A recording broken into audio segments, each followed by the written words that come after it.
Welcome to Trainwreck Marriage. This is Dave Touchton. And this is Susan Touchton. Hey, how we doing today? We don't have a great direction today. I'm just going to be honest with you. We're going to let God go, and I ask that you share this with your friends. And we don't know what God's going to do with this, but we know God's doing great things, and it is affecting people and changing lives. So just bear with us this week because we really have got a lot mentally going on. We've got a lot of health conditions going on close in our family, and you know it's a really a time right now of reflecting on who God is. And I really keep coming back to, these things that happen to us, and whether it be family illness, whether it be death, whether it be this, whether it be that.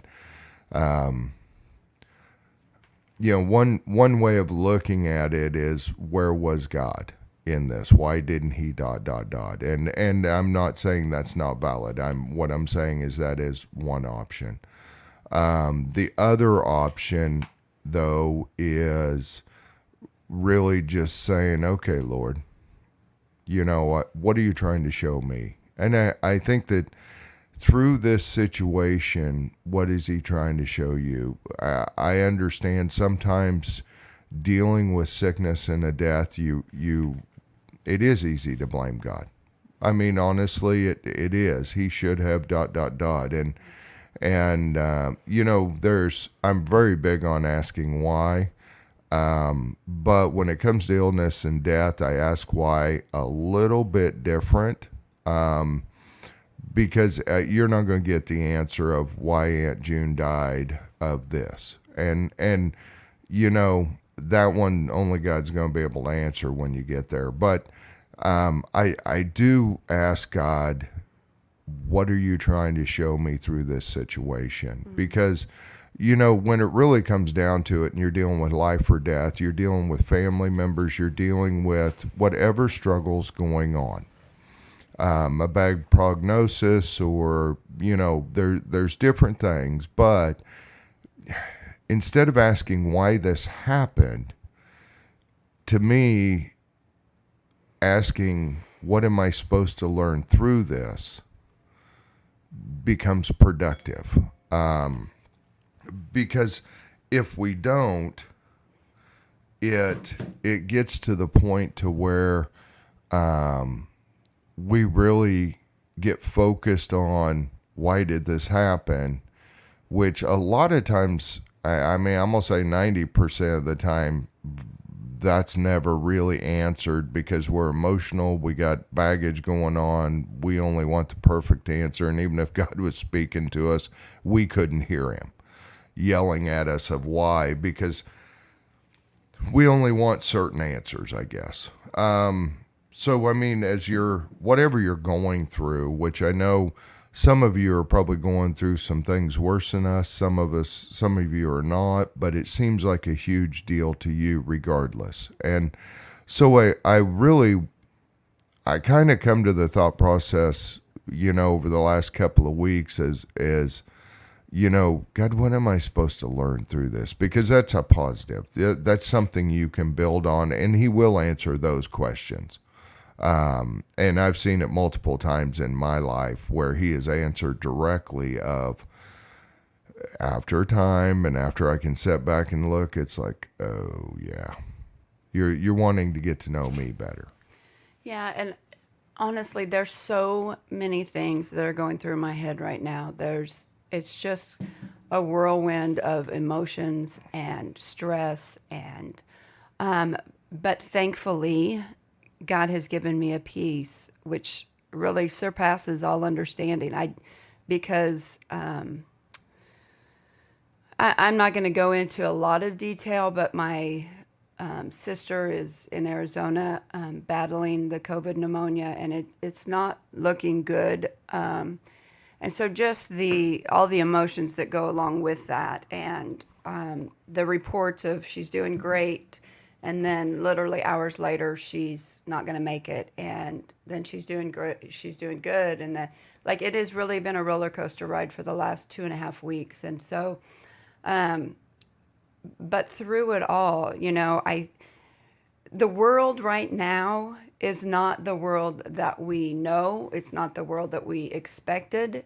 It is full of devastation and fear and the unknown and chaos. And yet, for those of us who believe, we can take peace and comfort in knowing that God has a plan.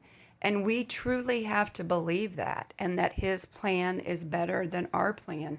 In Joshua 1:5, he says, I will never leave you nor forsake you. He's with us all the time. And for those of us who believe, that should bring us great comfort and peace. And for right now where I'm at, it does. I went to bed last night or woke up this morning, I can't remember which, just thanking him for the ability to be able to come to him, and he hears our prayers.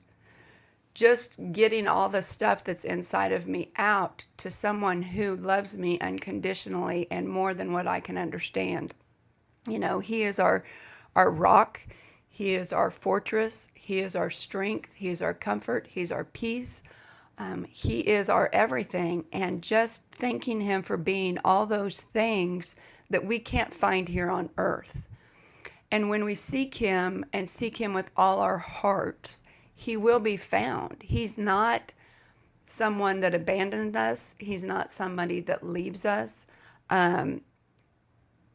He's just with us. And that gives me peace going through the stuff that we're going through the world that we're living in right now. In our, 20 minutes from where we live, there was a police shooting yesterday, and one officer's dead, and the suspect is dead, and two are fighting for their lives. And it's like, and then you see all these posts about sick kids and just all this doom and gloom that's going on. But like David said, what is the lesson? We've got to figure out what lesson are we trying to learn, or what is God trying to teach us? And if it's nothing else other than to rely fully on him, then that is enough.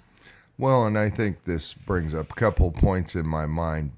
Bad things happen to good people. There's nowhere in the Bible it promises you to, while you're on earth, to have this phenomenal life. And, I think some of the catch-22s I get into, and maybe this won't apply to you, is when Susan read that verse, that God's always with you and he'll never forsake you, and so on and so forth. A lot of times in my mind, that means that he needs to answer it the way I want him to answer it. Mm-hmm. It's not really I think of Meshach, what is it? Yeah. Anyway. And Abednego. Yeah, the three Shadrach, Meshach, and Abednego. That was in the fire. God didn't put the fire out. He got him through the fire. That's good. Without him smelling like smoke. Mm-hmm. And I think sometimes we want the easy way out. And then I think of all the disciples in the boat with Jesus, and he's sleeping, and terrible storm. They're all going to die. They call out to him, wake him up, and he stops the wind and the waves. That's what we want every time. We don't want him to walk through the fire with us. And I'm speaking for me. I'm not speaking for you, and maybe this means zip to you, and maybe you got it all figured out, but I don't. And I think sometimes for me, it's hard to grasp the thought of he's walking through the fire with you, even though in my mind he needs to fix it this way, ... And when he doesn't, it's like, God, where did you go? Well, and we want the logical answer. Right. Our logical answer is this person be healed. Our logical answer is bad things never happen. Our logical answer is whatever the case may be in whatever situation, heal my marriage or fix my marriage. And we want him, we like rub the bottle thinking that he's a genie and that he's going to make everything better in a split second. And I have learned over the years, really we went through our disaster, but more so in the last couple of months, maybe year, I don't know. Anyway, that everything that we go through, is an opportunity to learn something. Yeah. He's not just going to fix us. And if he just fixed our marriage when we were in crisis without us going through the steps that it took for us to grow in him and in one another, we wouldn't be where we're at today. Absolutely. He's not a quick fix. The quick fix is to depend on him and rely on him. And he doesn't work in the logical. He works in the spiritual realm. And he wants more than anything for us to surrender our issues to him, surrender the things to him, let him lead, let him guide, and then learn from whatever he does to, that we have to go through. Right. Well, and I think that it's one of those things that when you do things, you logically have it planned out how God should fix it. Exactly. You logically say, okay, God, you need to fix it this way. Right. And then when he doesn't, we're pissed off at him. It's like, God, how could you leave me? Why did you do that? What God's been showing me is your ways are not my ways. Your thoughts are not my thoughts. Yes. I'm going to walk through the fire with you. Mm-hmm. And I think back of when my friend Stacy shot himself. We were in the bar one night drinking just because I didn't know what else to do with it. And honestly, it was real struggle at that point in time in life. And Susan made the comment, God's probably looking down at us going, oh my gosh, again? And I got a great peace over me saying, no, he's beside us crying that we've had to go through this. My thing is, we've learned a great deal, not from all the good times. All the good times we flow through life going, God, we got it. We don't need you no more. Right. We got it figured out. Thanks for your help. Every time we've grown greatly spiritually, it's been in the rock bottom, horrible times. It's been in the fire. It's been in the refining. That's when our great spiritual growth has happened. Never has it happened when things are flowing along greatly. And it wasn't fun going through, It wasn't fun going through it. It wasn't fun and wondering why and asking the question and all that. But David's right. It's through the trials that we grow closer to him. Go back to Shadrach, Meshach, and Abednego. Although they were thrown in the fire knowing that they weren't going to be burned. They had such a trust in God. And that's, I guess, what I'm trying to strive for. That no matter what fire comes our way, no matter what trial comes our way, we know that he's got us and that he's in it with us, no matter what the outcome is. Right. Well, and I think that as human nature, and logically, we found ways of fixing things. And we really expect God to mimic our pattern. Honestly, it kind of gets to the point where, if God doesn't do it the way we think he should, then we're mad at him or we're disappointed in him or whatever is in your head. Or we question him. Right. I mean, I guess that's really my thing today is we're going through a lot of issues and a lot of family issues and a lot of health issues. I guess my real question comes back to, what am I going to do with this?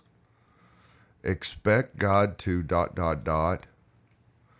or am I going to come at it differently and say, God, show me. What are you trying to teach me through this? I feel like I'm, and I can't even say their names this morning. I've said them 1,000 times, but Shadrach, Meshach, and Abednego. I mean, I feel like I'm there, but I want you to put the fire out. Mm-hmm. I want, when I step in, and it just come to my mind, Daniel and the lion den. And, you really get to the point that you have a plan that you expect God to handle this way. And that's not the way it works. And so I really just sitting here thinking it through. It's really, how do we rely on God to that level? How do we get to that point? And I go back to, if you're not asking the question, you're not going to find the answer. If you're not interested in learning, guess what? You won't learn. And so are you asking the question in your life situation? Well, and I think too, you're not going to get the answer if you're not spending time with God, if you're not in His Word, if you're not spending time with Him, if, there's a lot of thoughts that went through my head this morning about my sister and what if this and what if that. There's so many different scenarios we play. And just really, one of the questions that I have, my next thought was, you've got to go to the Bible to find out, because I can listen to pastors and they're great. Most of them are great and have words of wisdom, but I want to know for sure. I want to know what God says about my question. I want to know what His words tell me, because the thing of it is, every question that you have, He has an answer for in His Word. Sometimes you have to dig deeper, but that's the beauty of it. And sometimes you don't like the answer. Exactly. Or agree with it. And I guess that's really my question for you today, that whoever's listening is what are you looking for God to do today? Are you really coming at it from a genie in the bottle aspect, or are you coming from it of, God, show me what I'm supposed to learn through this? Because it makes no sense. This is, in my mind, and I think back, there's times I've told God, this is the stupidest thing I've ever seen. Why am I having to go through this? But I'm all,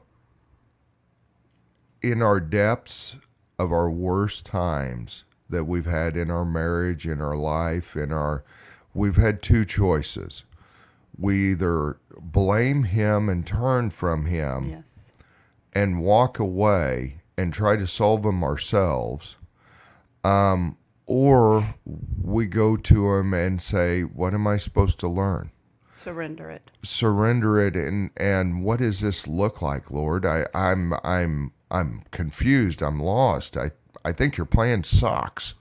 Whatever you have to say to get on that communication with God, because He knows your heart. Mm-hmm. It's not the words that come out of your mouth that matter. It's your heart. Yes.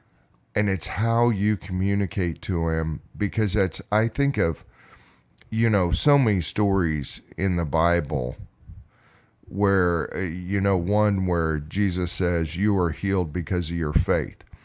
My question is, if He doesn't know your heart, how did He know her faith? So it's not the verbal words you say that are so critical for God to ... Mm-hmm. It's more your heart. Where are you searching from in a heart? Sometimes it's crying out. I understand. But sometimes it's a heart of learning. or being even willing to learn or be willing to accept the answers that you don't want to hear. I know me and Susan hit a point in life where we sold a truckload of stuff. But the real lesson was in it for me was you got yourself here. It wasn't me that got you here. You know, God wasn't involved in the beginning story, so how can he be involved in the end of the story? You know, I don't have any great answers for what we're going through or what some of you are going through. But when you ask, what are you trying to show me? Number one, it shows humility. Yes. Number two, it shows a willingness to learn. Mm-hmm. And you know, I just, if you don't have the words, don't worry about it. If the words come out wrong, because I think some people, I grew up in a Southern Baptist church where only the pastor and the deacon prayed. And they were all so fluid and they were all so worded correctly. And they were all this, that, and other. What I found out, I don't care if you're screaming at God. I don't care if you're crying out to God. I don't care what the verbal emotion is. But what's your heart?